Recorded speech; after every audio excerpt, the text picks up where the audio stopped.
श्रद्धेय माताजी चंद्रकांता आर्या जी,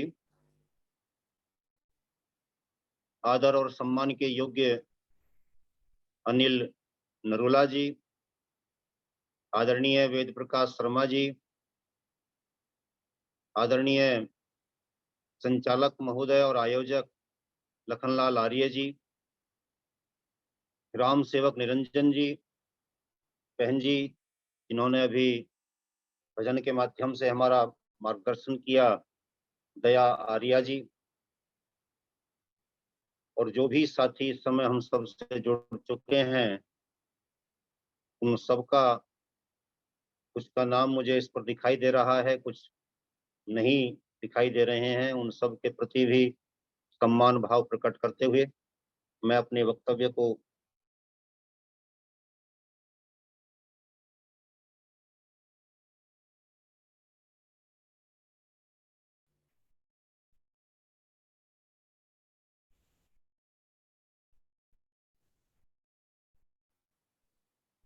यहाँ पर वेद का ऋषि परमपिता परमेश्वर की वाणी को हम तक पहुंचाते हुए कह रहा है कि राष्ट्रवासियों को परमपिता परमेश्वर की आज्ञा है कि आप सब सदा परिश्रम से तथा धर्म पालन और संयम से संयुक्त रहो।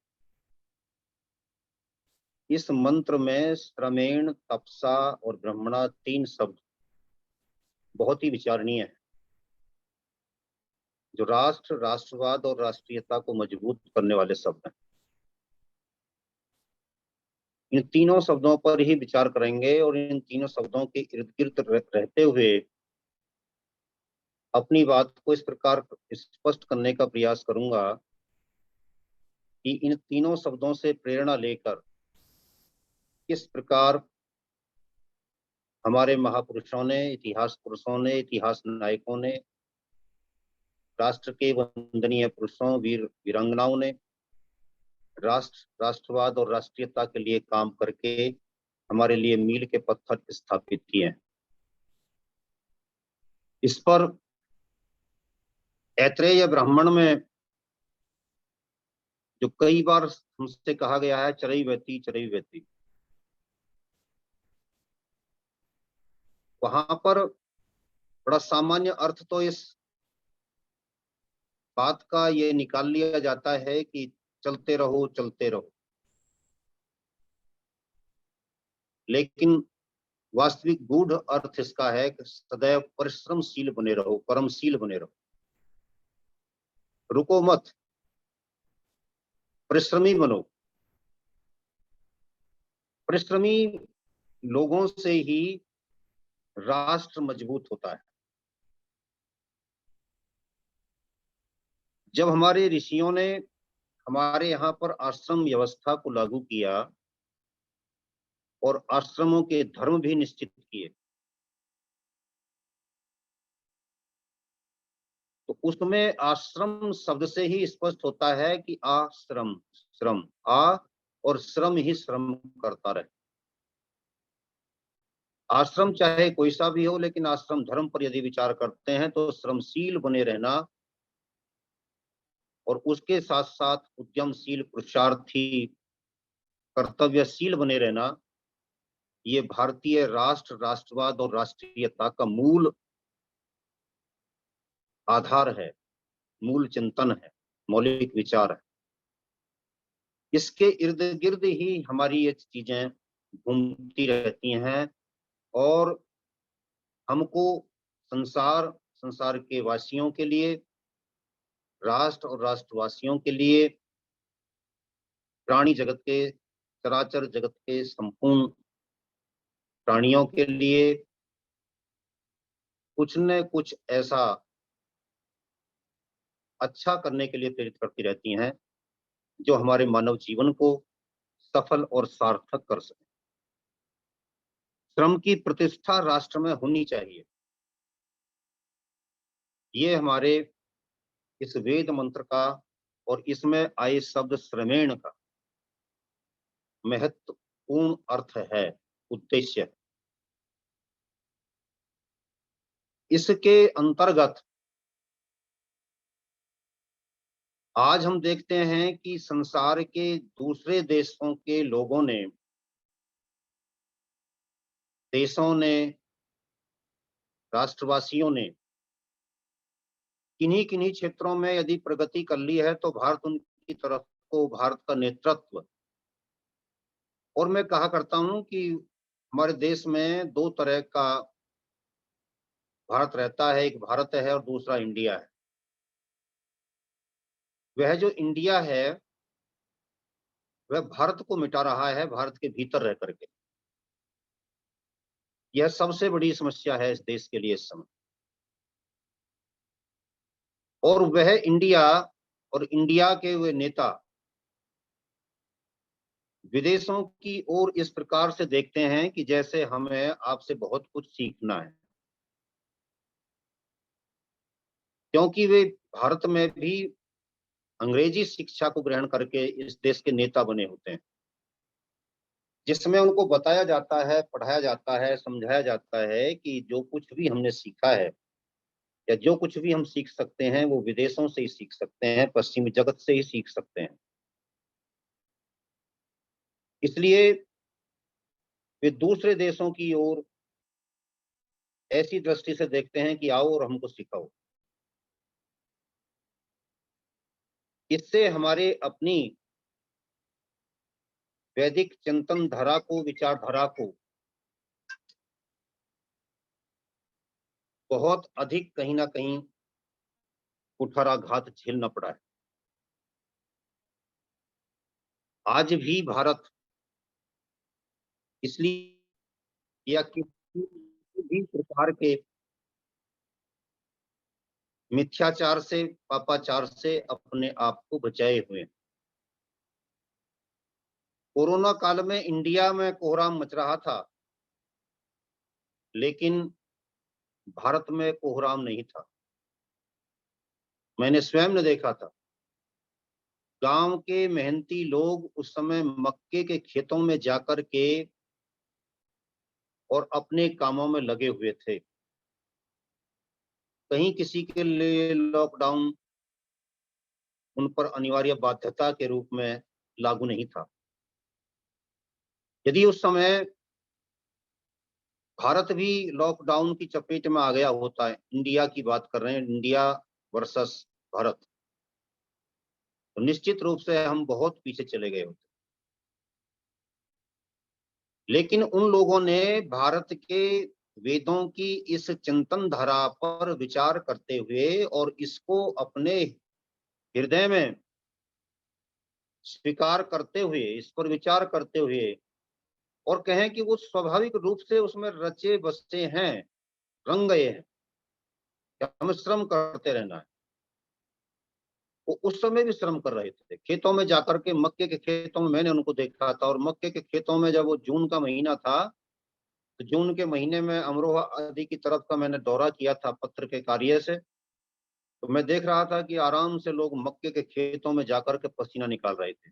जब मक्के के खेतों में घुसता है आदमी और ऊपर से गर्मी पड़ रही होती है तो उसमें बहुत ज्यादा गर्मी लगती है, लेकिन उनको कोई परवाह नहीं थी कि हम इस देश में कोरोना फैला हुआ है। और उन लोगों ने अपने आप को क्वारंटाइन किया इंडिया से, और इंडिया से क्वारंटाइन करके उन्होंने देसी दवाइयों के माध्यम से अपने आप को स्वस्थ रखा, प्रकृति के निकट रह करके अपने आप को स्वस्थ रखा। कोई किसी प्रकार का वायरस उन पर प्रभावी नहीं हुआ। श्रम की ये महत्ता होती है।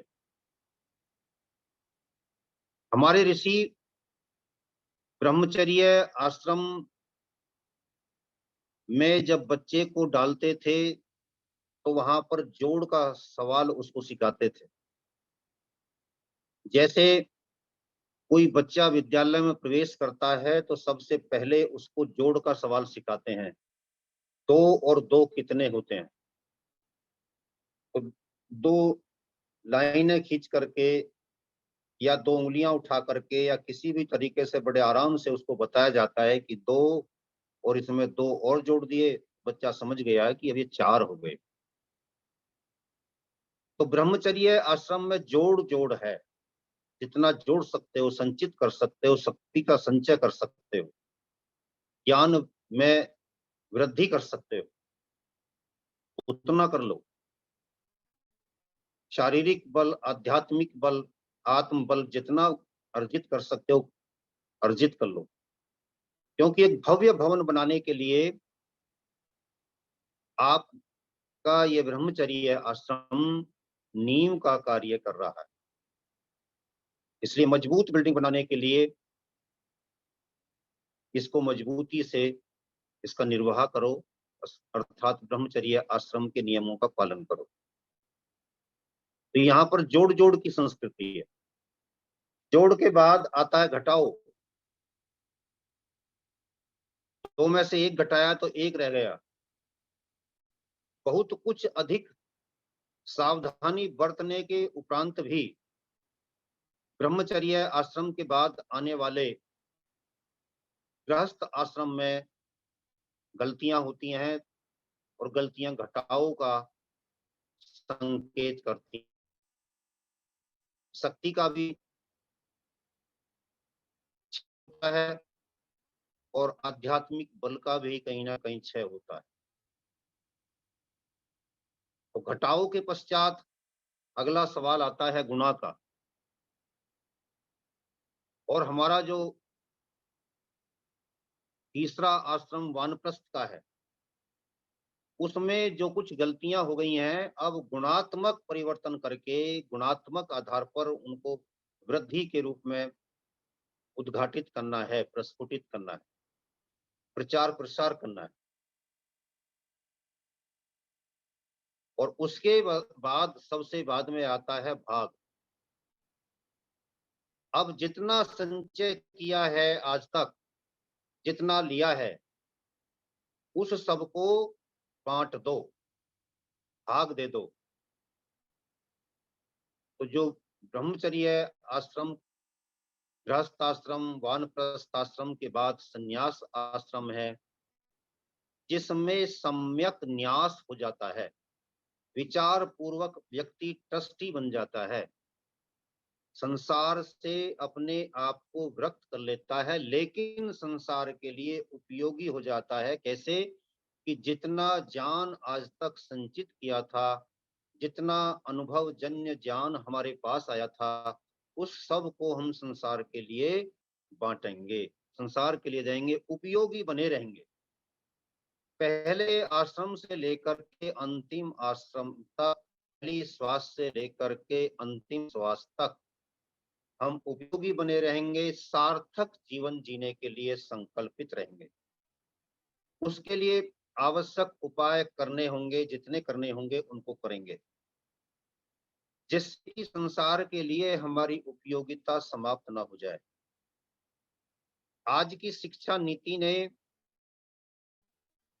जब और जो तांडव मचाया है, उसका कारण केवल एक है कि व्यक्ति ने संसार से, समाज से, सरकार से लेने की तो कोशिश की है और कोशिश कर रहा है, और उसी में डूबता जा रहा है कि मुझे लेना है, लेना है।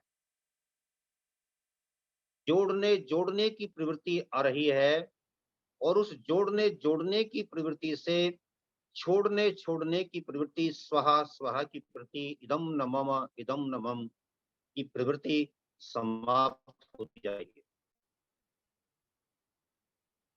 संसार के जिन देशों को हम अपने लिए आदर्श मानते हैं, उनमें से अमेरिका सबसे आगे है।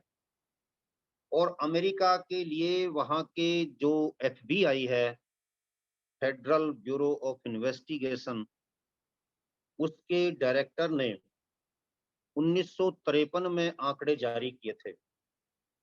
श्रुति सौरभ नामक पुस्तक में शिव कुमार शास्त्री जी ने उन आंकड़ों के बारे में हमें बताया है। वो विचार करते हुए उनको हमको स्पष्ट करते हुए बताते हैं कि 80,47,290 बड़े अपराध उस समय एक छमाही में, 1953 की एक छमाही में, पहली छमाही में संपन्न हो गए थे अमेरिका में। उस समय निश्चित रूप से उसकी आबादी भी बहुत कम थी। आज भी भारत की चौथाई से भी कम आबादी वहां रहती है। उस समय और भी कम थी। उस आबादी में से इतने जिनको हम कहते हैं कि ये विकसित राष्ट्र हैं, उन विकसित राष्ट्रों की स्थिति 1953 में अमेरिका की स्थिति ये थी कि वहां पर 80,47,290 बड़े अपराध पहली छमाही में हुए। शिव कुमार शास्त्री जी आगे हमें बताते हैं कि हर 40 मिनट से भी कम अवधि में वहां पर एक हत्या हो जाती है। आज वह आंकड़ा गिर करके और भी कम हो गया है। हर 10 मिनट 5-10 मिनट के अंतराल पर वहां पर एक मर्डर हो रहा है। इसके बाद 30 मिनट में एक बलात्कार का केस वहां हो जाता है। ये 53 की घटना, आंकड़े हैं। हर 8 मिनट में एक डाका पड़ जाता है। हर 6 मिनट में एक चोरी हो जाती है। उसको हम विकसित राष्ट्र कैसे कहें? जहां पर संस्कृति नहीं है, जहां पर केवल और केवल जबरदस्ती घोट करके लोगों को कानून के डंडे से हाँका जा रहा है, और उसके बावजूद वहां पर इतनी हताशा है, इतनी निराशा है, और एक दूसरे के खून को पीने की इतनी पिपासा है कि हर 40 मिनट में एक मर्डर हो रहा है, एक हत्या हो रही है, हर 30 मिनट में एक बलात्कार हो रहा है। जो नारी अधिकारों की बात करते हैं, अंतर्राष्ट्रीय महिला दिवस मनाने के झूठे नाटक करते हैं, अंतर्राष्ट्रीय स्तर पर और भी कई प्रकार के प्रोपेगंडा भरे आयोजन किए जाते हैं, उनके यहाँ पर भीतर की स्थिति ये है। लेकिन मेरे भारत में क्या स्थिति है? यदि अपने भारत के बारे में आप देखें तो लोग आज भी, जो किसान है, जो मजदूर है, वो अपने कामों में बड़े आराम से लगा रहता है। एक तरफ इसी देश में वो लोग हैं जो ये कह रहे हैं कि गरीबी के कारण बच्चे रास्ते से भटक रहे हैं और हथियार उठा रहे हैं। भुखमरी और बेरोजगारी उनको राष्ट्र के विरुद्ध काम करने के लिए प्रेरित कर रही है। और एक तरफ इस देश की मिट्टी से प्यार करने वाले वे लोग हैं जो वास्तव में इस भारत की आत्मा के प्रतिनिधि हैं, और इस भारत की आत्मा के प्रतिनिधि होकर के कभी भी हत्या में, लूट में, डकैती में, बलात्कार में संलिप्त नहीं होते। उनकी करोड़ों की बड़ी संख्या है।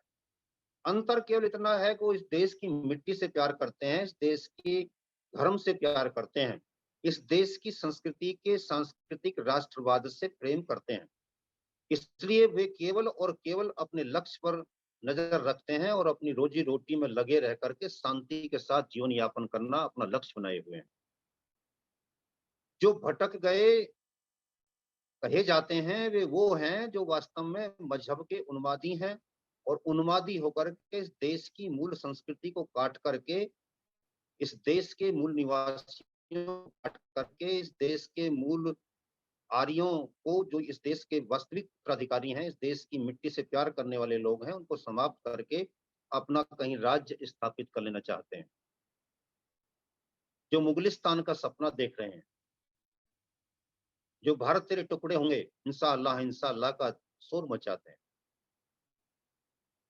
वे लोग इस देश के राष्ट्रवाद और राष्ट्रीयता की सीमाओं का सम्मान नहीं करना जानते, उनकी मर्यादाओं बंधे रह करके अपने आप को प्रसन्न अनुभव नहीं करते, बल्कि वो इन सब चीजों को अपने ऊपर एक जंजीर या बंदिश मानते हैं, और इन जंजीरों को, बंदिशों को, मर्यादाओं को तोड़ने में वो अपने आप को ये दिखाने का प्रयास करते हैं कि हमने तोड़ दिया तो हमने अच्छा किया।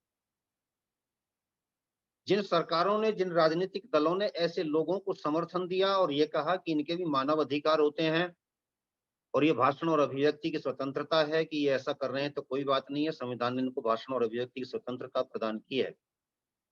वे लोग ही इस देश की मौलिक स्वतंत्रता के, इस देश के मौलिक चिंतन के कहीं ना कहीं शत्रु हैं। इसलिए वो जाने अनजाने में अपने आप भी राष्ट्रद्रोही बन जाते हैं, ये हमको स्वीकार करना चाहिए। जो जनता के लोग अनावश्यक रूप से उन लोगों को चुन करके भेजते हैं जो इस तरीके के घटिया लोग हैं और इस देश के लिए बोझ हैं, पाप हैं, उन लोगों को जो चुन करके भेजते हैं, जो लोग अपनी वोट से धर्म के नाम पर, संप्रदाय के नाम पर, क्षेत्र के नाम पर, भाषा के नाम पर, जाति के नाम पर, वे लोग भी इस देश के साथ और इस देश की संस्कृति के साथ जाने अनजाने अन्याय कर रहे हैं, घात कर रहे हैं। जिन लोगों ने जितनी देर तक परिश्रम करके, श्रम की प्रतिष्ठा को राष्ट्र में स्थापित करके संघर्ष किया, काम किया, उनके कारण ये देश बचा। कुछ बात है कि हस्ती मिटती नहीं हमारी, सदियों रहा है दुश्मन दौरे जहां हमारा। इकबाल ने जब ये बात कही तो कोई ना कोई तो कारण रहा होगा। इकबाल सारा ठीक नहीं था, उस पर थोड़ी देर बाद आएंगे, लेकिन पहले उसकी इन पंक्तियों पर विचार करें। जब वो ये कह रहा है कि कुछ बात है कि हस्ती मिटती नहीं हमारी, तो वह तो शायद उस बात को नहीं समझ पाया हो, परंतु आर्य लोगों ने, आर्य समाज ने और उज्ज्वल ऋषि दयानंद ने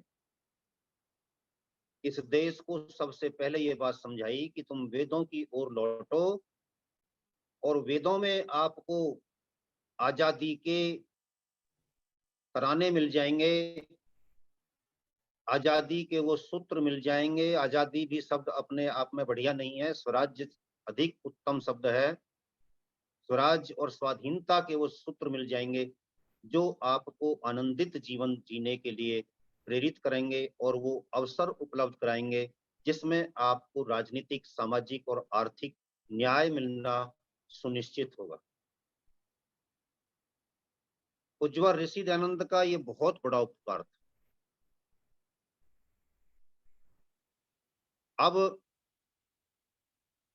जिन लोगों ने इन सिद्धांतों की उपेक्षा की, जाने अनजाने की या जानबूझ करके की, अज्ञानता में की,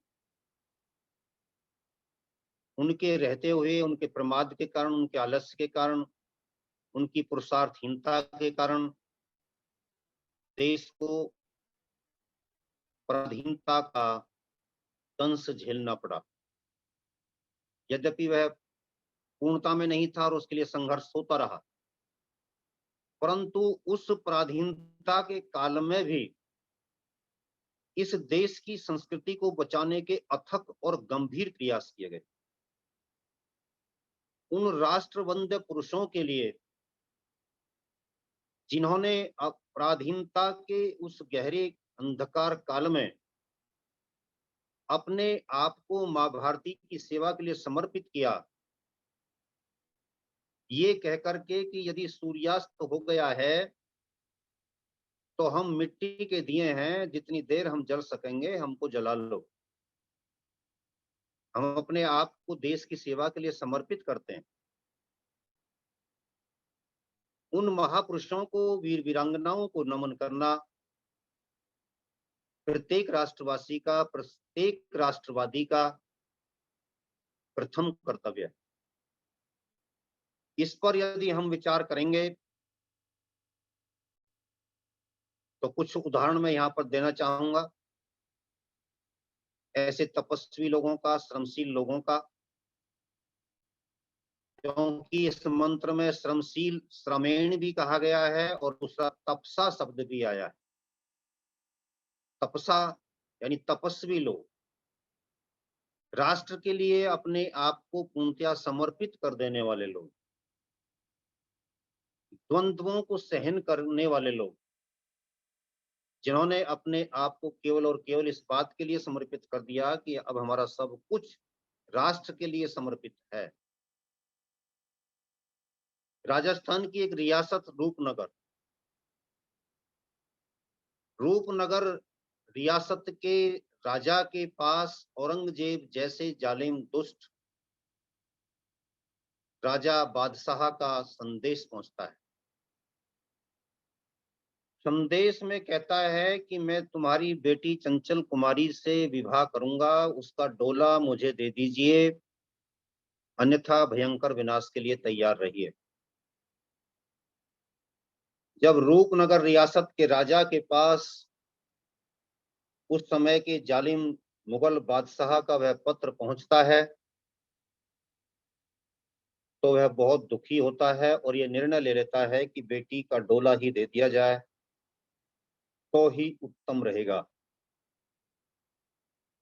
बेटी चंचल कुमारी को जब इस बात की जानकारी होती है तो वह बहुत दुखी होती है और उसने कहा, पिताजी नहीं, ये आप गलत कर रहे हो। तब उस वीरांगना बेटी ने एक पत्र उस समय के चित्तौड़ के महाराणा राज सिंह के लिए लिखा। श्रुति सौरभ नाम की पुस्तक में शिव कुमार शास्त्री जी ही इसका उल्लेख करते हैं, इस घटना का। तो बताते हैं कि जब ये पत्र महाराणा राज सिंह के पास पहुंचा तो उस पत्र को पढ़ करके वो पत्र दरबार में प्रस्तुत किया गया। दरबार में उनके पुरोहित ने वो पत्र पढ़ करके सुनाया सार्वजनिक रूप से। तो उसमें लिखा था कि महाराणा, मेरे पिता के पास मुगल बादशाह का इस प्रकार का पत्र आया है। वैदिक धर्म की रक्षा के लिए यदि सबसे अच्छा पुरुष मैं इस समय संसार में मानती हूं तो मैं आपको मानती हूं। आप समझ लीजिए कि यदि इस समय मेरा डोला मुगल बादशाह के दरबार में गया, हरम में गया, तो चूंकि मैं आपको मन ही मन अपना पति स्वीकार कर चुकी हूं, तो यह डोला रूपनगर के राजा की बेटी का नहीं होगा बल्कि मेवाड़ के महाराणा की पत्नी का होगा। इसलिए मेरी रक्षा के लिए यथाशीघ्र प्रयत्न करो। जब ये दरबार में पत्र पढ़ा गया तो महाराणा राज सिंह भी कुछ देर के लिए मौन हो गया। मौन हुए महाराणा को देख करके पुरोहित ने कड़े शब्दों में फटकारते हुए राजा को कहा कि आप इस पत्र को पढ़ करके मौन क्यों हो गए? क्या पत्नी की रक्षा करने का साहस आपके भीतर नहीं रहा? महाराणा ने अपने आप को संभालते हुए कहा, नहीं नहीं, ऐसी बात नहीं थी, मैं ये सोच रहा था कि इस पर योजना क्या बनाई जाए, काम कैसे किया जाए। महाराणा ने वस्तु स्थिति को संभालने का प्रयास करते हुए कहा। तब महाराणा ने कहा कि उसने एक बीड़ा, पान का बीड़ा, दरबार के बीच में तलवार, नंगी तलवार को गाड़ करके और तलवार के ऊपर एक बीड़ा रख दिया और कहा कि ऐसा आप में से कौन है जो मुगल बादशाह की सेना की आंधी को अमुक स्थान पर रोके और तब तक हम इस रास्ते से जाकर के रूपनगर में प्रवेश करके वहां से चंचल कुमारी के डोले को लेकर के यहाँ तक आ जाएं। जिसके भीतर इतना साहस हो कि वो उस आंधी को रोकने का काम अमुक स्थान पर कर ले, वो इस बीड़े को उठा सकता है। राष्ट्र, राष्ट्रवाद और राष्ट्रीयता में संस्कृति भी छुपी होती है, और संस्कृति में नारी शक्ति का सम्मान सबसे सर्वोपरि होता है, जो भारत के लोगों ने पहले दिन से माना है और स्वीकार किया है। यत्र नार्यमस्तु पूज्यन्ते रमन्ते तत्र देवता तो बहुत कहा जाता है, लेकिन उसके लिए जब समय आता है तो जब इस तरीके के बलिदान भी देने पड़ते हैं, और उसकी पूजा का अर्थ भी यही होता है कि बलिदानों से पीछे नहीं हटा जाएगा। राष्ट्र और राष्ट्रीयता की सुरक्षा के लिए सब कुछ करना पड़ता है, और अब करने का समय आ गया था। सारे दरबार में सन्नाटा छा गया। हिंदी साहित्य में एक नया मुहावरा आज जुड़ गया था, बीड़ा उठा लेना। इससे पहले बीड़ा उठा लेने का कोई साहित्य में हमारे यहाँ पर कोई मुहावरा नहीं था। यहाँ से बीड़ा उठा लेने का आज एक नया मुहावरा हिंदी साहित्य को मिल गया था। तब वहां पर एक ऐसा सरदार चुड़ावत, जो नौजवान था, अभी अभी शादी होकर आई थी, अभी पत्नी का चेहरा तक नहीं देखा था।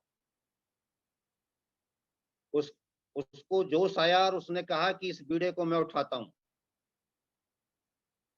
उसने उस बीड़े को उठा लिया।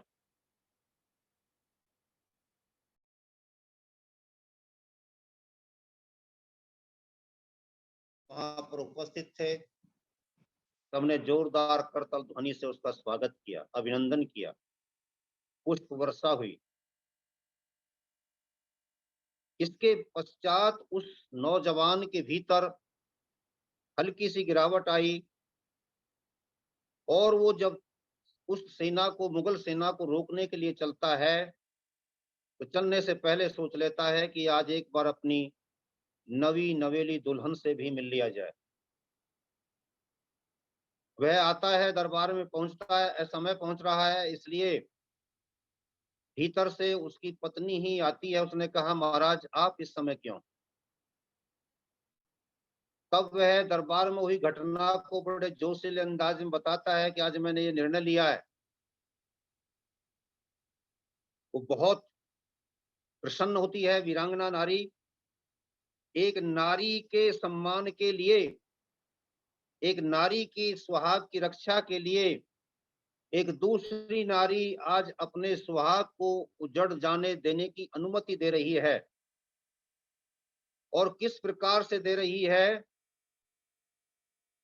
उस प्रकार पर यदि विचार किया जाए तो पता चलता है कि इस राष्ट्र के लिए बलिदान देने वाले कैसे कैसे अप्रतिम योद्धा और वीरांगनाएं इस देश में हुई हैं। उसने कहा कि महाराज, यह तो मेरे लिए बहुत ही प्रसन्नता का विषय है कि मैं आप जैसे वीर पुरुष की पत्नी हूं, जिसने इतना बड़ा निर्णय लिया है। मैं आपको विश्वास दिलाती हूं कि आप प्रस्थान कीजिए युद्ध क्षेत्र के लिए, और शत्रुओं का संहार कीजिए, अपने मनोरथ में सफल होकर के लौटिए। यदि आप वहां पर किसी प्रकार से बलिदान भी दे देते हैं, तो मैं आपको विश्वास दिलाती हूं कि मैं भी देर नहीं करूंगी और आपके पीछे पीछे वहीं आ जाऊंगी। वह थोड़ा सा आगे बढ़ता है, फिर लौट करके आता है। लौट करके आता है तो उसने, रानी ने समझ लिया कि अब राजा के मन में कहीं कमजोरी है, इस राजकुमार के मन में कमजोरी है। इस सूरपुत्र, शौर्य पुत्र, राष्ट्रपुत्र, राष्ट्र सेवक के कहीं विचारों में शिथिलता आ गई है, कमजोरी आ गई है। सीधे शब्दों में कहें तो वासना इस पर कहीं हावी है, जो इसको इसके कर्तव्य से रोक रही है। तब उस वीरांगना बेटी ने, माँ भारती की सच्ची आराधिका ने, तपस्या शब्द जो आया, उस तपस्या को समझ लीजिए। वो तपस्विनी थी। वो पति तो तपस्वी था ही, पत्नी भी कितनी बड़ी तपस्विनी थी। वो भीतर जाती है और भीतर जाकर के एक थाल लाती है। थाल के साथ साथ एक कटारी लाती है। और कटारी ला करके उस थाल को आगे सजा करके इस तरीके से पहले हाथों में करके हाथ में लेकर के खड़ी हो जाती है, अपने महाराज को देती है, लीजिए महाराज, जो मैं इसमें आपको देने जा रही हूं उसको सहज स्वीकार कर लेना। उसके सेवक खड़े थे, राजा अभी दूर था, वो जोड़ावत सरदार जो था वो दूर था, उसके सेवक खड़े थे, दो सिपाही। उन्होंने कहा कि देखिए ये महाराज को जाकर के दे देना और उनको बता देना कि रानी ने अपना काम कर दिया है। हाड़ी रानी नाम था इस राष्ट्र की बेटी का, राष्ट्र की पुत्री का। अब आप अपना काम करो।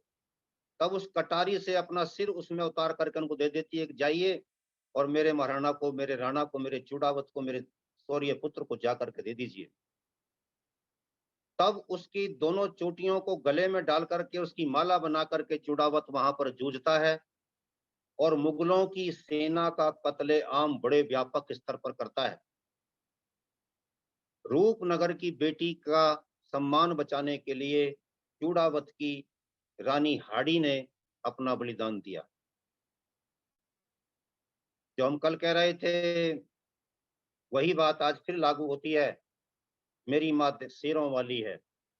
ऐसे ऐसे शौर्य पुत्रों ने, सूर पुत्रों ने इस देश के लिए, इस राष्ट्र की रक्षा के लिए अपने आप को समर्पित किया है। ये श्रमेण शब्द के तो प्रतीक हैं, तपसा शब्द के भी प्रतीक हैं।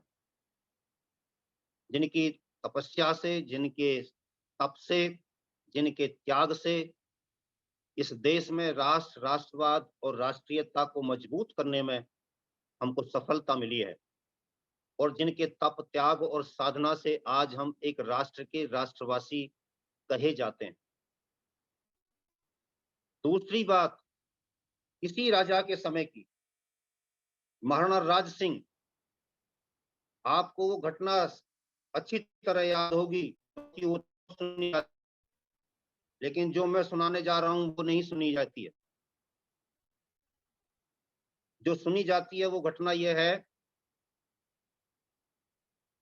कि अजीत सिंह का शेरों को लड़ाते समय, शेर से लड़ाते समय औरंगजेब के दरबार में जो आयोजन किया गया था उसमें अजीत सिंह का बलिदान हुआ था, पृथ्वी सिंह का। पृथ्वी सिंह को उसकी मां ने, उसके पिता ने, जसवंत सिंह उनके पिताजी थे, पिता ने यह कह दिया था कि शेर से मेरा बेटा लड़ सकता है। मां ने बड़े आराम से बेटे को लड़ने के लिए भेज दिया। जब आयोजन किया गया तो आयोजन करते समय अजीत सिंह के हाथों में, पृथ्वी सिंह के हाथों में तलवार थी। तो हमारी मां कहती है, पृथ्वी सिंह की मां कहती है कि सुन, शेर निहत्था है और निहत्थे से निहत्था ही लड़ता है, तलवार से नहीं लड़ा जाएगा। तब वो वीरांगना माता अपने बेटे को निहत्था शेर के सामने भेजती है। परिणाम ये भी हो सकता था कि आज बेटा मर जाएगा। आज की कोई माँ होती तो शायद हो सकता था घबरा जाती, लेकिन वो वीरांगना आर्या माता थी, इसलिए कह दिया नहीं बेटे, तलवार के साथ नहीं जाना है, शेर निहत्था है, निहत्थे शेर से लड़ने के लिए जाइए। पृथ्वी सिंह जाता है और शेर को फाड़ करके समाप्त कर देता है। ये घटना तो बहुत सुनी जाती है। इसके बाद राक्षस औरंगजेब हमारे महाराजा जसवंत सिंह को, जोधपुर के राजा थे, और पृथ्वी सिंह को सुनियोजित षड्यंत्र के अंतर्गत मरवा देता है। समय थोड़ा है इसलिए थोड़ा जल्दी कहने का प्रयास करूंगा बात को।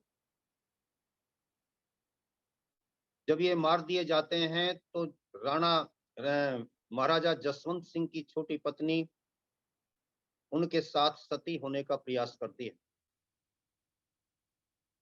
लेकिन दुर्गादास राठौर जैसे सूरपुत्र ने उनसे कहा कि माता आप ऐसा मत कीजिए, क्योंकि रानी उस समय गर्भवती थी और गद्दी पर बैठने वाला उस समय कोई नहीं था। तो दुर्गादास राठौर ने कहा कि आप ऐसा निर्णय मत लीजिए, क्योंकि पता नहीं हमारे महाराजा का कोई वंशज आपकी कोख में पल रहा हो। यदि ऐसा हो गया तो संभव है कि हम इस बात को आगे बढ़ा लेंगे। सभी राष्ट्र प्रेमी बंधुओं से निवेदन करते हुए मैं अपनी बात को आगे रखना चाह रहा हूं। यही हुआ, कुछ समय बाद रानी को बेटा हुआ और उस बेटे का नाम फिर जो है अजीत सिंह रखा गया। नाम भी देखिए कितना प्यारा रखा गया और एक एक सही योजना के अंतर्गत रखा गया है कि अजीत है। पहले वाला पृथ्वी सिंह था, इस बार का अजीत है, जो जीता नहीं जा सकेगा। ऐसा सूर पुत्र पैदा हो गया है। राक्षस औरंगजेब ने एक षड्यंत्र के अंतर्गत किसी प्रकार से उस अजीत सिंह को प्राप्त करने का प्रयास किया, तो एक दूसरा बच्चा उसको दे दिया गया।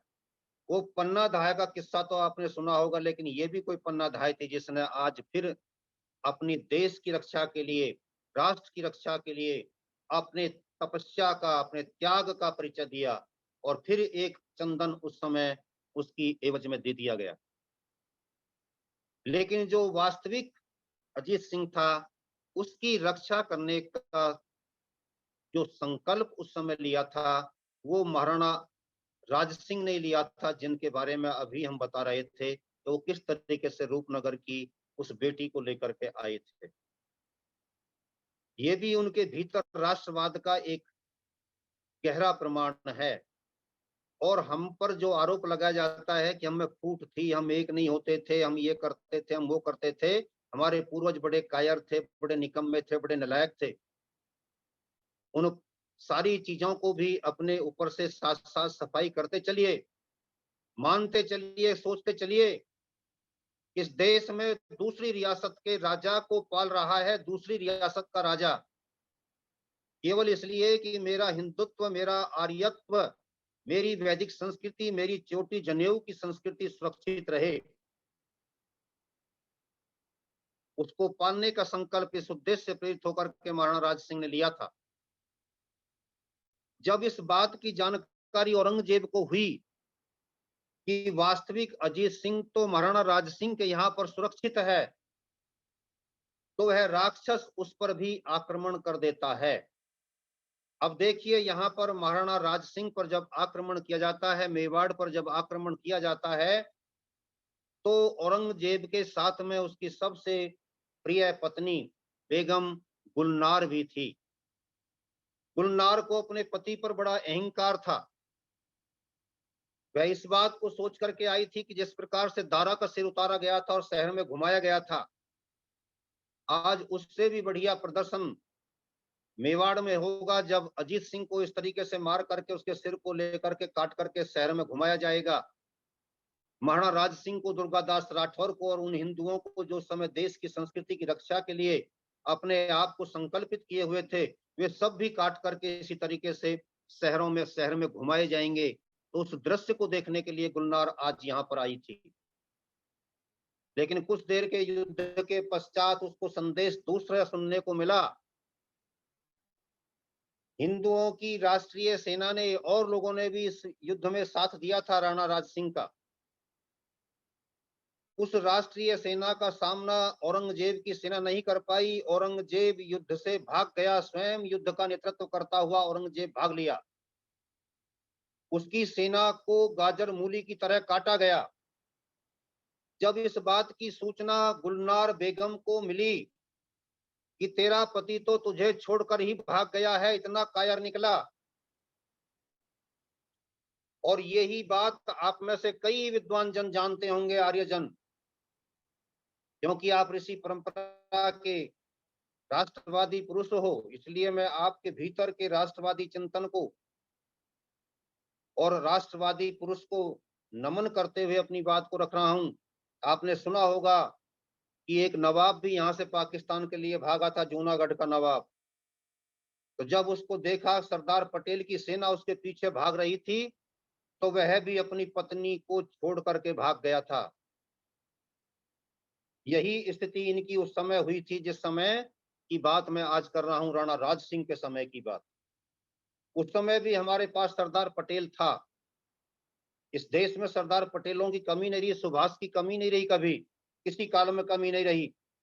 पहचानने में हमने कमी की है, उनको स्थापित करने में हमने कमी की है। तो वहां पर क्या हो रहा था, गुलनार बेगम को हमारे सैनिकों ने गिरफ्तार करके जाकर के शिविर में, जेल में डाल दिया।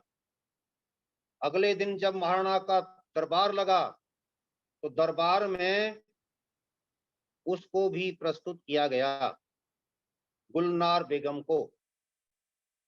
गुलनार बेगम को जैसे ही महाराणा के सामने प्रस्तुत किया गया, देखिए आप कितने गौरवान्वित होंगे इस देश के चरित्र पर, इस देश के राष्ट्रीय मूल्यों पर, इस देश की नारी के प्रति श्रद्धा पर, विश्वास पर। यत्र नार्यमस्तु पूज्यन्ते, ऐसे पूजा होती है, जो उदाहरण देने जा रहा हूं। जब उसको पेश किया जाता है तो महाराणा ने कहा कि ये कौन है। उनको बताया गया कि ये उनकी बेगम है। तो वह अपनी कुर्सी से खड़े हो जाते हैं, हाथ जोड़ करके कहते हैं कि मैं इस धृष्टता के लिए अपने आप को क्षमा प्रार्थी मानता हूं कि मेरे सेविक सैनिकों ने आपको गिरफ्तार किया और रात में आपको वहां रहना पड़ा। माता, आपको कष्ट हुआ, इसके लिए क्षमा प्रार्थी होते हुए और अपने सैनिकों की धृष्टता को आपसे माफ करने की गुजारिश करते हुए मैं आपसे निवेदन करता हूं कि आप मेरे सैनिकों के साथ यहां से ससम्मान प्रस्थान करें। आपको दिल्ली में सुरक्षित पहुंचाने की पूरी व्यवस्था करूंगा। तब दुर्गा दास राठौर को यह आदेशित किया गया कि आप इनको ले जाकर के औरंगजेब को ससम्मान दे दो। गुलनार बेगम को चित्तौड़ से चल करके दिल्ली आकर के औरंगजेब को गुलनार बेगम दे दी गई। परंतु यहीं पर एक बात नई पैदा हो गई कि गुलनार बेगम जहां हमारे राजा के सदाचरण से प्रभावित हुई, वहीं वह दुर्गादास राठौर की वीरता, सूरवीरता, सौम्यता, शालीनता, उसके चारित्रिक गुणों, रूप, सौंदर्य से भी प्रभावित होकर के उसकी होकर रह गई। अधिक नहीं कहूंगा, समझ जाइए। इतने में ही, लेकिन उसने अभी अपने बात को अभिव्यक्ति नहीं दी थी। अभी वो एक तरफा निर्णय ले चुकी थी, एक तरफा निर्णय से बंधी थी। अब कुछ दिन बाद दूसरी घटना घटित होती है। दुर्गादास राठौर यहां से चला गया। दक्षिण में हैदराबाद की ओर अकबर नाम का जो बादशाह का शहजादा था, औरंगजेब का बेटा, उसने वहां पर बगावत कर दी अपने पिता के खिलाफ। इनके यहाँ पर तो ये होता आया, और बाबर के बाद जो भी कोई यहाँ पर बना है सबके साथ यही हुआ, इसके साथ भी यही हुआ। अकबर ने वहां पर बगावत की तो उसको दुर्गादास राठौर ने समर्थन दिया। ये समर्थन को भी हम ये मान लेते हैं कि राजाओं की लड़ाई थी। इसमें हम कूटनीति नहीं खोजते, हम राजनीति नहीं खोजते, हम राष्ट्र नीति नहीं खोजते। हम ये नहीं सोचते कि यदि वो ऐसा कर रहे थे तो मुगलों को आपस में लड़ा करके अपनी शक्ति को मजबूत करने के दृष्टिकोण से कर रहे थे। उनकी कोई कूटनीति थी, उनकी कोई राजनीति थी इसके पीछे। देश को कैसे इन राक्षसों से मुक्त कराया जाए, अगर एक को मजबूत करके ऊपर को उठा करके उसको ही उससे लड़ाया जाए। यदि वो लड़ा रहे हैं तो कूटनीति है, मुगल हिंदुओं को लड़ा रहे हैं तो कूटनीति है, और यदि हम उनको लड़ा रहे हैं तो ये हमारी मूर्खता थी, बस ऐसी पागलपन था। हम उस पर नहीं सोचते, इसमें भी कोई राजनीति थी, कोई राष्ट्र नीति थी। राष्ट्र नीति यही थी कि उसको उसके सामने खड़ा किया जाए, इनको कमजोर किया जाए, इधर से तुम मारो और उधर से मैं जा रहा हूं उसका समर्थन करने के लिए। दुर्गादास राठौर वहां पहुंच जाता है। उसके विद्रोह को दबाने के लिए औरंगजेब एक बड़ी सेना लेकर के चलता है। और जब गुलनार बेगम को यह पता चलती है कि दुर्गादास राठौर वहां पर है, तो वो भी अपने बादशाह के साथ वहां पहुंच जाती है। अब वो ये इंतजार कर रही है कि किसी तरीके से दुर्गादास राठौर गिरफ्तार होकर के आए और यहाँ की जेल में पड़ा हो तो उससे मुलाकात हो। इस बार यही हुआ कि गुलनार बेगम को अपना सपना जैसा उसने सोचा था वैसा ही पूरा होता हुआ दिखाई दे गया। बादशाह ने अकबर को हरा दिया और दुर्गादास राठौर को गिरफ्तार करके जेल के भीतर डलवा दिया। तब गुलनार बेगम रात्रि में उससे मिलने जाती है। वह अपने बारे में सोच रहा है, राष्ट्र चिंतन कर रहा है। शांत और एकांत स्थान में, जेल में कुछ भी षड्यंत्र हो सकता है, उससे पूरी तरह सावधान रह करके वह अपने राष्ट्र चिंतन में डूबा हुआ है दुर्गादास राठौर। तब भी उसे काली काली छाया पड़ती हुई अंधेरे में, चांदनी में दिखाई देती है। अचानक वो सावधान होता, कौन? तब वो गुलनार बेगम, संक्षेप में बात को रखूंगा, अपनी आने का प्रयोजन बताती है, अपना उद्देश्य बताती है और साफ करती है कि मेरा आने का उद्देश्य केवल एक है कि मैं आपको चाहती हूँ और यदि आप मेरा साथ देंगे तो मैं आपको इस जेल से मुक्त कराने के लिए यहाँ पर आई हूँ, जेल में डाले रखने के लिए नहीं आई हूँ। उसने कहा कि माता, मेरा धर्म मुझे इस प्रकार की इजाजत नहीं देता, पर दारेसु मातृवत वाला संदेश, संकेत, आदेश उसने सुना करके, पढ़ा करके कहा कि दूसरे की नारी हमारे लिए माता के समान होती है, इसलिए आप भी मेरे लिए माता के समान हो। मैं ऐसा कोई निर्णय नहीं ले सकता कि आपको इस समय अपनी पत्नी के रूप में स्वीकार कर लूं। अत्यंत विषम परिस्थितियों में, जब सारा कुछ अपने विपरीत होता दिख रहा था और जब ये भी दिख रहा था कि इसका परिणाम हत्या भी हो सकती है, तब भी हमने अपने राष्ट्र धर्म को, अपनी सोच को, अपने चिंतन को परिवर्तित नहीं किया। ये चरित्र इतना ऊंचा कहीं मिलता है तो ये भारतवासियों के अतिरिक्त, आर्यों के अतिरिक्त संसार में अन्य किसी देश का नहीं मिलता। ये यहाँ पर ये घटना अभी पूरी नहीं होती है। सारी घटना को सुनकर के रानी कहती है कि अच्छा, तो अपनी गर्दन नीची कर, मैं तेरी हत्या करूंगी। और वो अपनी कटार निकाल लेती है। अनेक सूरवीरों के सामने जो सिर झुका नहीं, वो आज एक नारी के सामने झुक करके आराम से खड़ा हो जाता है, सिर झुका देता है। माता, जो करना चाहो कर दीजिए, पर जो आप कह रही हो उसे नहीं करूंगा। तभी पीछे से एक आवाज आती है, दुर्गादास तुम धन्य हो, तुम्हारा धर्म धन्य है, तुम्हारी संस्कृति धन्य है, तुम्हारा चरित्र धन्य है। और ये कौन था? उस आवाज को पहचान करके सामने आए हुए व्यक्ति को पहचाना तो पता चला कि औरंगजेब का सेनापति दिलेर खान उसका पीछा करते करते वहां तक आ गया था। जा कहां रही है, क्यों जा रही है, क्या बातें होंगी। ऐसे ऐसे सूरवीर जिन्होंने अपने चरित्र बल को ऐसी परिस्थितियों में भी पथभ्रष्ट नहीं होने दिया, उन लोगों के कारण हमारा राष्ट्र, हमारा राष्ट्रवाद, हमारी राष्ट्रीयता बची है। जिन्होंने श्रम ही श्रम को, तपस्या ही तपस्या को, तप ही तप को अपने जीवन का व्रत बना लिया। और तपस्या भी ऐसी कि जब सामने चरित्र भ्रष्ट होने के पूरे साधन खड़े हैं, तब भी अपने आप को गिरने नहीं दिया। इन लोगों के राष्ट्र चिंतन के कारण ये राष्ट्र बचा है। एक और उदाहरण मैं देना चाहूंगा अकबर के समय का। अकबर ने बूंदी पर आक्रमण किया और बूंदी पर आक्रमण करने के समय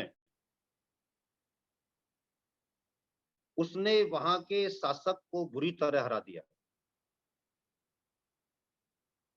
खून के गड्ढे भर गए थे, इतना भयंकर युद्ध हुआ था।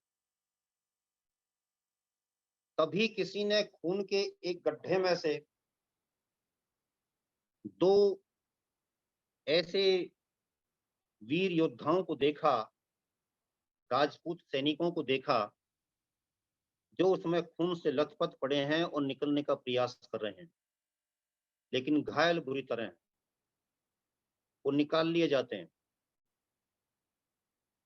वो देखे गए हैं कि जिधर राजपूत सेना थी, वो उधर की तरफ उस गड्ढे में पड़े हुए थे, परंतु उनकी ड्रेस पहचानी गई तो पता चला कि वो मुगल सैनिक थे। स्पष्ट हुआ कि उन्होंने युद्ध के समय मुगल सेना की ओर से युद्ध न करके बूंदी के सैनिकों की ओर से युद्ध किया था, मुगल सैनिक होते हुए। अकबर ने उनसे पूछा कि तुमने ऐसा क्यों किया कि मेरे सैनिक होकर के और तुमने बूंदी वालों का साथ दिया। तो उन्होंने कहा कि आपकी सेना में रहने के लिए, पेट सेवा के लिए आपकी सेना में रहना आवश्यक था, परंतु हमारे शरीर में जो खून दौड़ता है वो इस देश की मिट्टी से पैदा हुए अन्न से बना हुआ खून है। इस राष्ट्र से हम प्रेम करते हैं, इसलिए जब बूंदी की सेना हारती हुई दिखाई दी तो हमारा राष्ट्र प्रेम हमसे ये कहने लगा कि आपको इधर नहीं उधर चल के लड़ना चाहिए। इसलिए चाहे अब परिणाम कुछ भी हो, दंड चाहे जो दो, लेकिन हमने अपने राष्ट्र प्रेम से प्रेरित होकर के उधर से जाकर के युद्ध किया था। इस बात को सुनकर के अकबर को बड़ा सदमा पहुंचा। उन सैनिकों को मरवा दिया गया। इसी अकबर के जमाने का एक दूसरा उदाहरण, उससे पता चलता है कि राष्ट्र कैसे लोगों से बनता है, कैसे लोगों के कारण हम जीवित रहते हैं, कैसे लोगों के कारण हमको अपने आप को बनाए रखने में सहायता प्राप्त होती है। जब चित्तौड़ में उदयपुर के निकट महाराणा प्रताप का प्रसिद्ध युद्ध, हल्दी घाटी का युद्ध अकबर से हुआ, तो उसके बाद महाराणा प्रताप को ढूंढने के लिए, उनको तलाश करने के लिए चप्पे चप्पे पर मुगल सैनिक लगे हुए थे। एक एक व्यक्ति उस समय देश के लिए एक गोला बन चुका था। विचार शक्ति परमाणु बम से भी बड़ी होती है, प्रबल होती है। महर्षि दयानंद विचार शक्ति के प्रतीक थे, इसलिए उन्होंने एक नहीं अनेक वीर वीरांगनाएं इस देश को देने की रणभूमिका तैयार की। और उस भूमिका से तैयार होकर के जितने ब्रह्मचारी उस समय हमारे गुरुकुलों से निकले, ये सारे के सारे एक एक परमाणु बम की बराबर की ताकत रखते थे। उन्होंने वहां से प्रेरणा लेकर के आज जो इतिहास रचने जा रहा था वो इस प्रकार था कि दो व्यक्ति, एक बुजुर्ग था और एक बालक था 12-14 साल का। ये दोनों अरावली की श्रृंखलाओं में कहीं मुगल सैनिकों को मिल गए। मुगल सैनिकों ने उनको रोका और पूछा कि सुनिए, क्या आपने महाराणा प्रताप को कहीं देखा है? तो उस बुजुर्ग ने मुगल सैनिक के कान में कुछ कहा और उस कहने के बाद उस मुगल सैनिक ने उस बच्चे का सर कलम कर दिया। एक बार के क्षणिक आवेश में ही तलवार से सर उतार दिया। अब इसके बाद वो बुजुर्ग जो है मुस्कुराते हुए बोला कि बस मैं यही चाहता था कि मेरा ये बच्चा कहीं डर करके किसी कारण से ये ना बता दे कि महाराणा अमुक स्थान पर है, और ये बच्चा क्योंकि मेरे से पहले तुमने मार दिया है तो अब मुझे इस बात की कोई परवाह नहीं है कि तुम मुझे मारोगे। उसने कहा कि मुझे सब कुछ पता है लेकिन बताऊंगा कुछ नहीं, जो तुम कर सकते हो कर लीजिए। तब उस बुजुर्ग का भी सिर उतार करके उसके टुकड़े टुकड़े करके हवा में उड़ा दिए गए। अपने लोगों को, अपने अपने बच्चों को, अपने जिगर के टुकड़ों को अपने सामने मरवाना और फिर भी उफ न करना, और मरवाने के लिए भी इतनी खुशी व्यक्त करना कि आज राष्ट्र के लिए आहुति देने का समय आ गया है तो दे दे बेटा, देर मत कर। कुछ बात है कि हस्ती मिटती नहीं है हमारी, जो भी पंक्ति आ रही थी बिल्कुल सच बात है। और सच बात को खोजने के लिए यदि हम विचार करेंगे तो उसके लिए केवल और केवल यही जानकारी मिलती है कि हमारे देश के लोगों ने इस देश की मिट्टी से प्यार किया, और देश की मिट्टी से प्यार करने के कारण उन्होंने अपने आप को इस पर बलि देने में जब समय आया तो किसी प्रकार का संकोच नहीं किया, किसी प्रकार की देर नहीं की। डॉक्टर माहेश्वरी और डॉक्टर स्मिथ ने इस घटना का उल्लेख किया है जो मैंने बुजुर्ग की और उस बच्चे की घटना के बारे में आपको बताया है। जब हमारे देश के इस वीरतापूर्ण इतिहास पर दूसरे लोग प्रकाश डालते हैं तो उनके भीतर भी वीरता का संचार हो उठता है। उनकी लेखनी बड़ी निष्पक्षता से यह कह उठती है कि यदि वास्तव में वीरता सीखनी है, देशभक्ति सीखनी है, राष्ट्र, राष्ट्रवाद और राष्ट्रीयता के भावों को सीखना है तो भारत की आर्य परंपरा से सीखा जा सकता है। उससे अन्यत्र कहीं पर भी ऐसे उदाहरण देखने को नहीं मिलते। जिस इजराइल का उदाहरण बार बार दिया जाता है, उसने अपने अस्तित्व के लिए इतने दिन संघर्ष किया, उसी से उसके बारे में तो हम बड़े खुश होकर के उसके उदाहरण को प्रस्तुत करते हैं, लेकिन अपने इतिहास के बारे में अनजान रह करके अपने आप को कोसते रहते हैं। ये आत्म प्रवंचना का जो दौर है, आत्म प्रवंचना की जो स्थिति है, मानसिकता है, इससे इस देश के युवा को ऊपर उठाना है। इस देश के की नई पीढ़ी को ऊपर उठाना है, उससे बाहर निकलना है। नहीं, हमारे देश के भीतर इतना गौरवशाली इतिहास लिखने वाले अमुक अमुक राष्ट्र पुरुष अमुक अमुक काल में हुए हैं। हम उन्हीं की संतानें हैं, और हम उन्हीं की संतानें होने के कारण अपने आप को राष्ट्र के लिए, राष्ट्रवाद के लिए, राष्ट्रीयता के लिए वैसे ही समर्पित कर देंगे। वेद के इस मंत्र के अनुसार श्रमेण तपसा सृष्टा ब्रह्मणा, इन शब्दों को हृदयंगम करके ब्रह्मणा का अभिप्राय जो परम पिता परमेश्वर में विश्वास रखता है, जो आस्तिक है। इस देश के लोगों का धर्म एक था, चिंतन एक था, भीतर की आवाज एक थी, सोच, चिंतन, कार्य, क्रियाकलाप, मनसा, वाचा, कर्मणा सब एक था। जब ये हो जाता है तब वो ब्रह्मणा संस्कृति बनती है। इसी से सांस्कृतिक राष्ट्रवाद का जन्म होता है।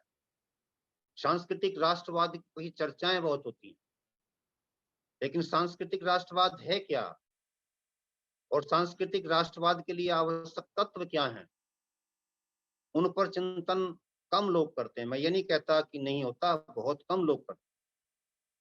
वह चिंतन आम जन तक पहुंचना चाहिए, जन जन तक पहुंच जाना चाहिए, जन जन तक उसकी जानकारी हो जानी चाहिए कि हम कौन है। हम वेदों की बातें करते हैं, लेकिन वेदों के भीतर हमारे लिए क्या क्या चीजें छुपी पड़ी हैं।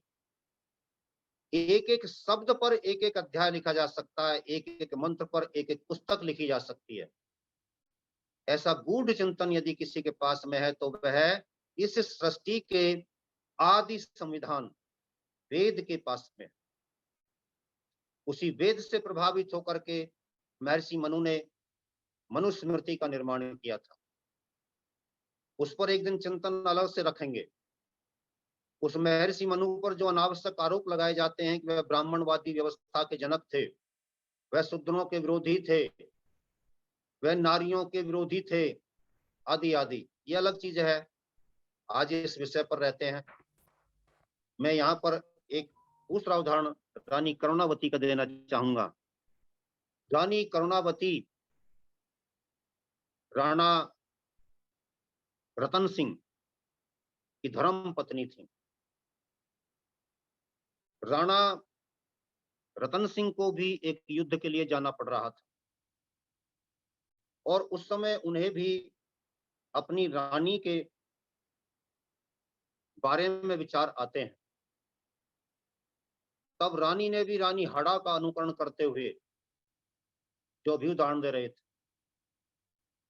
उन्होंने भी अपना शीश उतार करके राणा को दे दिया था और कह दिया था कि लीजिए, मैंने अपना काम कर दिया, लेकिन मैं पराजित योद्धा की पत्नी नहीं कहलाऊंगी। अपने आप भगोड़े योद्धा की पत्नी कहलवाना पसंद नहीं करूंगी। आप जाइए और जाकर के अपने धर्म का निर्वाह कीजिए। कोई मोह नहीं, कोई ममता नहीं, कोई सांसारिक ऐसना नहीं, कोई किसी प्रकार का ऐसी बाधा बीच में नहीं जिससे राष्ट्रवाद की भावना पर चोट लग जाए या वो कमजोर पड़ जाए या फीकी पड़ जाए। उद्देश्य केवल एक है, सोच केवल एक है, चिंतन केवल एक है। जाइए और राष्ट्र के लिए समर्पित हो जाइए, जाइए और राष्ट्र के लिए काम करिए। मैं भगोड़े की पत्नी नहीं कहलाना चाहती, मैं भगोड़े की मां कहलाना नहीं चाहती। छत्रसाल का उदाहरण लीजिए। रानी सारंधा, रानी सारंधा का पति जब लौट करके आ जाता है तो बहन ये कहती है कि यदि मेरा पति होता तो छोड़ती नहीं। ऐसा भाई मेरा, मैंने तो गले लगा लिया, पत्नी से गलती हो रही थी। तो यहां से रानी सारंधा कह रही थी अपने भाई के लिए, और बाद में जाकर के इसी रानी ने अपना बलिदान दिया। जब समय आया, चंपत राय की पत्नी थी, कभी फिर प्रकाश डालेंगे, लेकिन उस दिन एक बहन ने भी ये दिखाया, यदि मेरा पति होता, ए भाई मैं तुझे पसंद नहीं करती कि तुम मेरे राखी बंधवाने के योग्य नहीं है कि तू युद्ध के मैदान से यहाँ आ गया।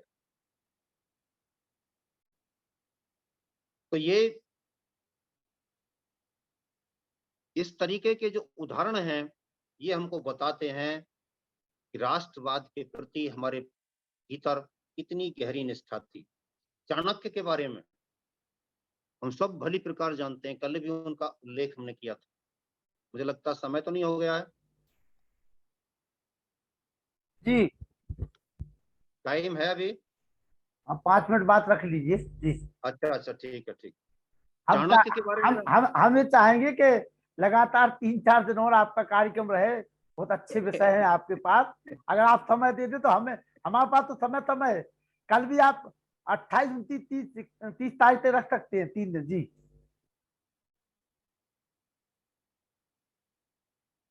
तो मैं निवेदन कर रहा था, चाणक्य जैसा राष्ट्रवादी व्यक्ति जिसके विचारों से हमको आज भी राष्ट्रवाद की प्रेरणा मिलती है,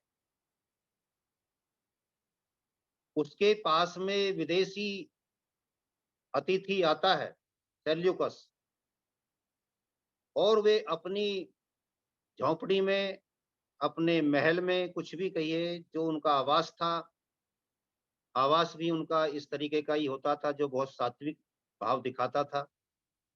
उसमें बैठे राजकीय कार्य कर रहे थे। राजकीय कार्य करते हुए उन्होंने उस लैंप से, उस दीपक से काम लिया। जब उन्होंने सेल्यूकस से बात करनी आरंभ की तो उन्होंने तुरंत उस दीपक की जगह दूसरा दीपक प्रज्वलित करके रख लिया और उसको बुझा दिया। सेल्यूकस बात को समझ नहीं पाया तो उसने कहा कि महाराज आपने ऐसा क्यों किया? दीपक तो वो भी था और ये भी था। तब उन्होंने कहा कि उस समय मैं राजकीय कार्य कर रहा था, तो जो दीपक में तेल था वो राजकोष से जो मिलता है मुझको, उस पैसे से जलाया जा रहा था। लेकिन अब मैं आपसे व्यक्तिगत बातचीत कर रहा हूं, इसलिए अब मैं अपने व्यक्तिगत दीपक का प्रयोग आपसे बातचीत करने के लिए करूंगा। तो उस राष्ट्रवादी चिंतन को देख करके सेल्यूकस ने दांतों तले उंगली दबा ली थी कि जिस देश का प्रधानमंत्री इस प्रकार का हो, उस देश में निश्चय ही राष्ट्रवाद प्रबलता के साथ काम कर रहा होता है। डॉक्टर राजेंद्र प्रसाद जी जब 1946 की 2 सितंबर को देश में अंतरिम सरकार का गठन पंडित जवाहरलाल नेहरू के नेतृत्व में किया गया था, तो उस समय वह खाद्यान्न मंत्री बनाए गए थे, खाद्य मंत्री बनाए गए थे, डॉक्टर राजेंद्र प्रसाद, जो बाद में देश के पहले राष्ट्रपति बने। उन्होंने उस समय खाद्य मंत्री रहते हुए चबेना और सत्तू का प्रयोग किया था। और जब उनसे इसका कारण पूछा गया था, नंगे पैरों रहते थे,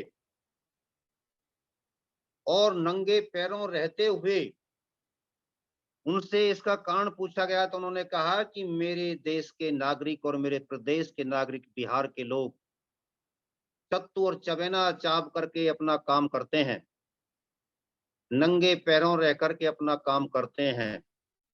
मैं उनके प्रतिनिधि के रूप में यहाँ पर हूँ।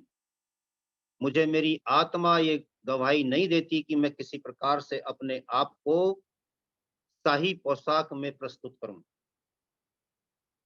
जब इस देश के लोग, जब इस देश के राष्ट्रपति, जब इस देश के खाद्यान्न मंत्री, खाद्य मंत्री इस प्रकार के लोग बनते हैं तो लगता है कि राष्ट्र की चेतना उनके माध्यम से बोल रही है। और जब इस देश का प्रधानमंत्री, पहला प्रधानमंत्री वो बनता है जिसके कपड़े भी पेरिस से धुल कर के आया करते थे, तो समझ लीजिए कि इंडिया बोल रही है और भारत का नाश हो रहा है। उसी के साथ काम करने वाले सरदार पटेल के लिए डॉक्टर महावीर त्यागी जी ने 1968-69 में बताया था कि उनकी बेटी मणिबेन पटेल और सरदार पटेल से मैं अक्सर जाकर के उन के घर पर जाकर के मिला करता था। एक दिन मैंने देखा कि मणिबेन पटेल की धोती सिर से फटी हुई थी और वो उसको पहने पहने अपना काम कर रही थी। तब मैंने कहा कि मणिबेन पटेल, तू अगर सड़क पे चली जाए तो तुझे कोई ये नहीं कहेगा कि तू गृह मंत्री की बेटी है। अगर तू सड़क के कोने पर खड़ी होकर के भिखारिन होकर के भीख मांगने लगे तो लोग तुझे पैसा दे के जाने लगेंगे, कोई बहुत गरीब है, दे दो पैसे। सरदार पटेल उनके हास्य मनोविनोद के भाव को समझ गए थे, इसलिए उन्होंने भी उनकी बात को आगे बढ़ाते हुए ये कह दिया कि महावीर त्यागी कह तो ठीक ही रहा है, लगती तो तू ऐसी ही है। अपनी बेटी से कह रहे हैं। देश का पहला उप प्रधानमंत्री और उसकी बेटी की धोती सिर पर से फटी हुई है। तब बेटी भी उत्तर देती है कि पिताजी के अपने कार्यों से जो कुछ मुझको बचता है उसका सूत काट करके मैं जो उससे मिलता है उसको मैं ओढ़ लेती हूँ, पहन लेती हूँ, मेरे लिए यही पर्याप्त है। एक उस नीच पापी कमीने औरंगजेब को तो इस देश में स्थापित किया जाता है कि वह टोपी बेच करके अपना गुजारा करता था, टोपी सी करके गुजारा करता था। और जो इस देश की चेतना के प्रतिनिधि हैं, सरदार पटेल, उनकी बेटी डॉक्टर राजेंद्र प्रसाद, वो इतिहास के कूड़े में फेंक दिए गए, कूड़ेदान में फेंक दिए गए। कब तक इन देश के लोगों के बारे में हम चिंतन करेंगे? लेकिन चिंतन भी करना पड़ेगा, लेखन भी करना पड़ेगा, कलम भी उठानी पड़ेगी और ओजस्विता के साथ, तेजस्विता के साथ इन्हें स्थापित करने के लिए मंच भी संभालने पड़ेंगे। काम करने के लिए आर्य सामने नहीं आएंगे तो आएगा कौन? ऋषि के दीवाने ही सामने आएंगे। मैंने पिछले बार भी कहा था, आज फिर कह रहा हूं, ना हम ईसा के चेले, ना हम मोहम्मद के चेले, ना हम अनुयायी करमचंद के, हम हैं सिपाही दयानंद के, हम हैं सिपाही दयानंद के। तो मैं इन्हीं शब्दों के साथ अपनी वाणी को विराम देता हूं। इन पंक्तियों को एक बार मेरे साथ सभी गाइए। ना हम ईसा के चेले, ना हम ईसा के चेले, ना हम मोहम्मद के चेले, ना हम अनुयायी करमचंद के, हम हैं सिपाही दयानंद के, हम हैं सिपाही दयानंद के। ओम शम सभी को सादर नमस्ते जी। राम कुमार दुबे जी, अपना ऑडियो खोल लीजिए। राम कुमार द्विवेदी, राम सेवक निरंजन जी, शिशुपाल सेन जी, राम सेवक निरंजन जी, राम कुमार द्विवेदी आइए, ऑडियो खोल लीजिए। शिशुपाल सेन जी, आराधना जी, राम सेवक निरंजन जी बोलिए। राम हाँ कुमार भैया थोड़ा सा। हाँ बोलिए, थोड़ा क्या हो रहा है? इतनी वीरता की जी भैया कहानी, बिल्कुल बिल्कुल। इतनी वीर दरअसल पुरुषों की कहानी सुनकर अस्वस्थ के भी होने थोड़ा थोड़ा कुछ हो रहा है। बोलिए राम,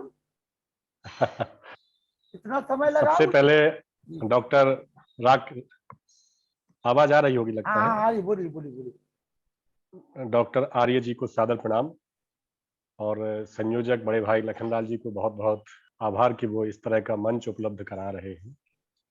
अस्वस्थ होने के चलते आज दुर्भाग्य रहा कि मैं थोड़ा विलंब से जुड़ पाया, डॉक्टर साहब के पास चला गया था मेडिसिन लेने। और जितना भी सुना हमारे पुरातन इतिहास से डॉक्टर साहब ने बहुत ही बारीकी के साथ परिचित करवाया। और जो इतिहास में बचपन से हमको पढ़ाया गया और हमारे बाद की पीढ़ियों को पढ़ाया जा रहा है, वास्तव में उसको पढ़ने के बाद हम आज विचार करते हैं तो ये लगता है कि कितना गलत हम लोगों को सब चीजें समझा दी गई और हमने उसको सही मान लिया। आज इस इतिहास को जान करके ये लगता है कि इसको बदले जाने की जरूरत है और आर्य समाज इसमें बड़ी ही महत्वपूर्ण भूमिका निभा सकता है।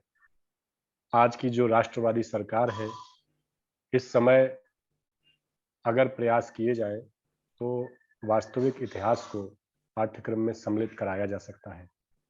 और जिस तरीके की जानकारी और जिस तरीके के प्रयास आर्य समाज के द्वारा किए जा सकते हैं, वो कोई दूसरा संगठन नहीं कर सकता है। तो आर्य डॉक्टर साहब और भी जो आर्य समाज के प्रबुद्ध जन हैं, विद्वान लोग हैं, इतिहास के जानकार हैं, उन लोगों को चाहिए कि वो वास्तविक इतिहास को लिख करके अगर वर्तमान सरकार के पास जाते हैं तो निश्चित तौर पे वास्तविक इतिहास ही हमारे आने वाली पीढ़ियों को पढ़ने का अवसर मिल सकता है।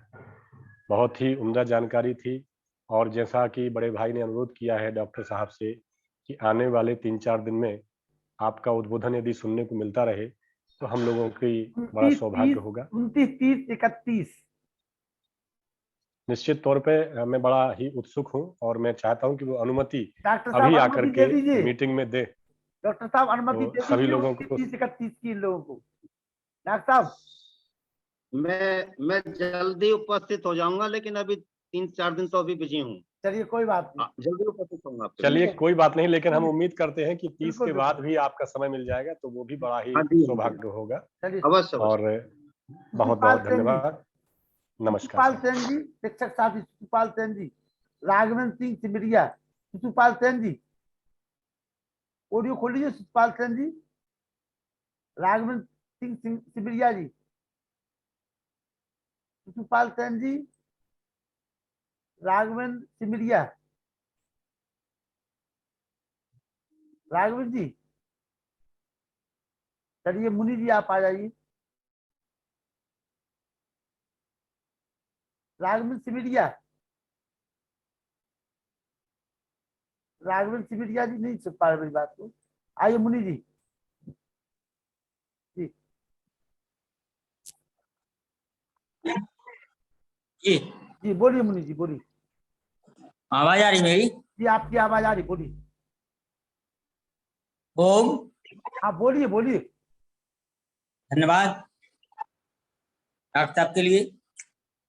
किसी कवि ने कहा है, यूनान मिस्र रोमा सब मिट गए जहां से, बाकी मगर है नामो निशान, बाकी अब मगर है अब तक नामो निशान हमारा। कुछ बात है कि हस्ती मिटती नहीं हमारी, कुछ बात है कि हस्ती मिटती नहीं हमारी, सदियों रहा है दुश्मन दौरे जहां हमारा।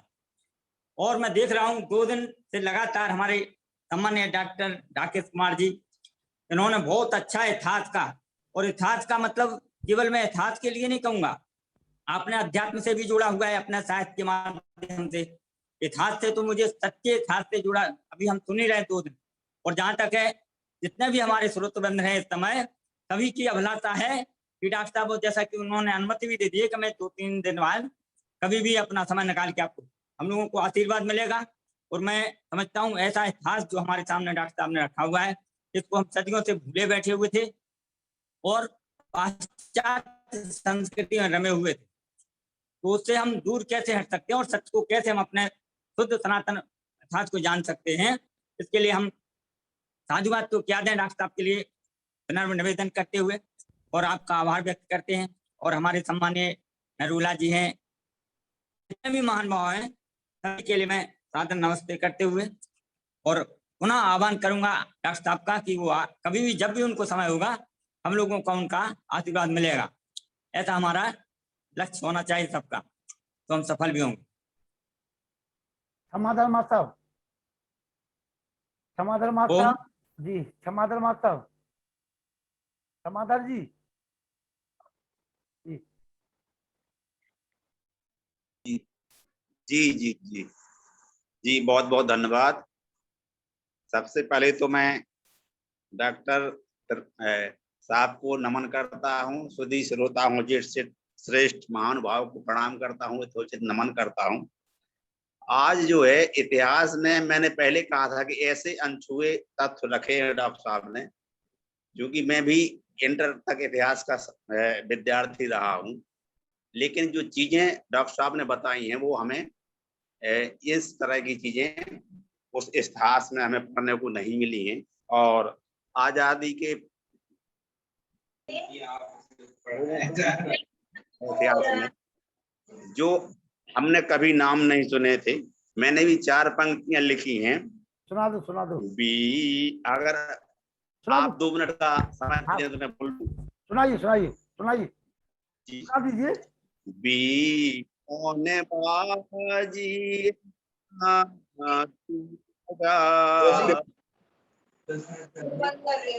आंधी आए हैं आंधी, चंद्रशेखर आजाद भगत सिंह हुए कुर्बान दिला दी आजादी। तो इतिहास में बहुत अच्छा व्याख्यान डॉक्टर साहब का रहा है, और मैं सभी श्रेष्ठ जेठ श्रेष्ठ भ्राताओं को, बहनों को, माता जी को, चंद्रकांता जी को हृदय से नमन करता हूँ, प्रणाम करता हूँ। धन्यवाद। ठीक है जी जी नमस्कार। नमस्ते। आदरणीय बड़े भाई श्री लखनलाल आर्य जी और श्री डॉक्टर राकेश कुमार आर्य जी, आप लोगों के व्याख्यान और इतना सुंदर इतिहास में 15वीं शताब्दी से 1790 तक जो इतिहास है, ये वास्तव में हर दिन बलिदान और वीरों के एक एक पल का इतिहास है। आज अक्सर हम पब्लिक स्कूल के बच्चों से सुनते हैं ना कि मैडम ने बोल दिया इतिहास तो बकवास है। अरे इतिहास की एक एक लाइन लोगों ने अपने बलिदान दे के लिखवाई है, बल्कि लिखी भी नहीं गई वो, उनके बलिदान इतने ज्यादा है कि लोग उनको जान ही नहीं पाए। मैंने वो विस्तृत पढ़ा है छत्रसाल जी के बारे में और चंपत राय सरंदरा के बारे में। पुराने जमाने में हमारे पूर्वज नाम की पुस्तक होती थी, उसमें बड़ा अच्छा वर्णन आता था। मेरा तो थोड़ा सुझाव ये आप लोगों के लिए है कि अगर हो सकता है तो इसमें व्हाट्सएप पे इसके मैसेज बना के डालें, ये सत्य को जानिए इस प्रकार का इतिहास के झरोके से, इस तरह का हेडिंग डाल के बारी बारी से उसको जो है छोटी छोटी कहानियां व्हाट्सएप पे रन कराएं। जैसे और मैसेज रन हो रहे हैं तो क्या होगा, धीरे धीरे अनजाने जाने लोग उनको खोलेंगे और बहुत जल्दी समाज में लोग इससे जल्दी जुड़ेंगे। मैं समय कम है, थोड़ा सा 2 पंक्तियां बोलने की इच्छा थी मेरी। एक बोल रहा हूं मैं, गौरव पथ का विस्तार कराने, गौरव पथ का विस्तार कराने समय चला इतिहास बनाने, जागो खुद को सबल बना लो भारत भाव जगाने वालों, जागो खुद को सबल बना लो भारत भाव जगाने वालों, न्याय भटकता रहा सदा ही, कार्य अटकता रहा सदा ही, असर किसी को हुआ नहीं अन्याय सहन करने वालों, जागो खुद को सबल बना लो भारत भाव जगाने वालों। बाकी कल फिर, धन्यवाद आपका, नमस्कार। नमस्ते जी, धन्यवाद। चलिए मैं निवेदन करूंगा अनिल नरोला जी आ जाइए। ईसार जी की तो वहाँ योगा की क्लास चल रही है, जी की तो व्यस्त है वो जी। आदरणीय डॉक्टर राकेश आर्य जी, लखन जी, पुरुषोत्तम मुनि जी, वेद प्रकाश शर्मा जी, डॉक्टर व्यास नंदन शास्त्री जी, मेरी बड़ी बहन चंद्रकांता जी, आज का उत्कर्ष उद्बोधन सुनकर सभी रोमांचित हो गए हैं। जो राष्ट्र की और वीर रस की धरा आज डॉक्टर राकेश आर्य ने भाई है, मेरे विचार में सभी उपस्थित सज्जन, उपस्थित आर्यजन तो बहुत अद्भुत हैं। कमाल का उन्होंने आज उद्बोधन दिया, बहुत ही उद्बोधन था। मैं यही कहूँगा कि जो भरा नहीं है भावों से बहती जिसमें रफ्तार नहीं, वो हृदय नहीं वो पत्थर है जिसमें स्वदेश का प्यार नहीं। आप तो हमारे लिए पिता तुल्य हैं, आपका आशीर्वाद पर्याप्त है। बहुत अच्छा लगा आपका आशीर्वाद। सुपाल जी, सुपाल सेन जी, सुपाल सेन जी बोलिए। सुपाल, सुपाल जी, सुपाल जी,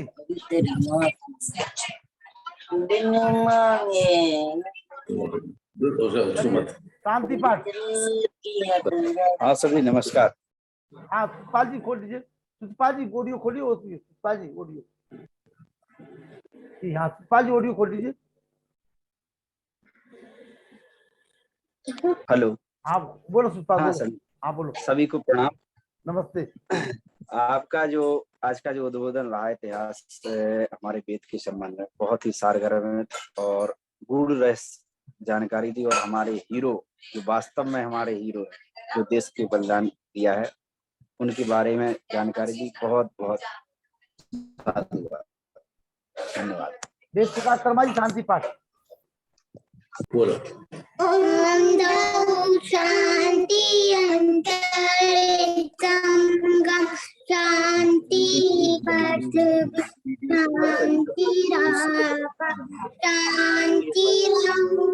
दया शांति वनस्पतया शांति विश्वेदेवा शांति शांति शांति शांति देव शांति शांति ओम शांति शांति शांति। जो बोले सो सत्य सनातन जय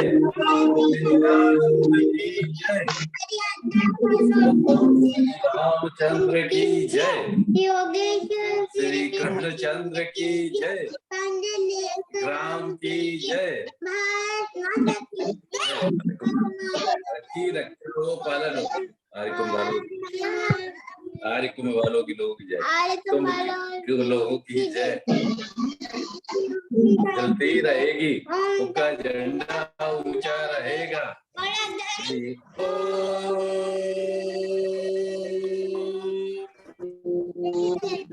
सबको नमस्ते जी, आर्य कुंभ वालों की नमस्ते। सभी को सादर नमस्ते और कल मिलते हैं नए विद्वान के साथ। नमस्ते जी। डॉक्टर राकेश जी एक मैसेज भेजा, कृपया देख लीजिए।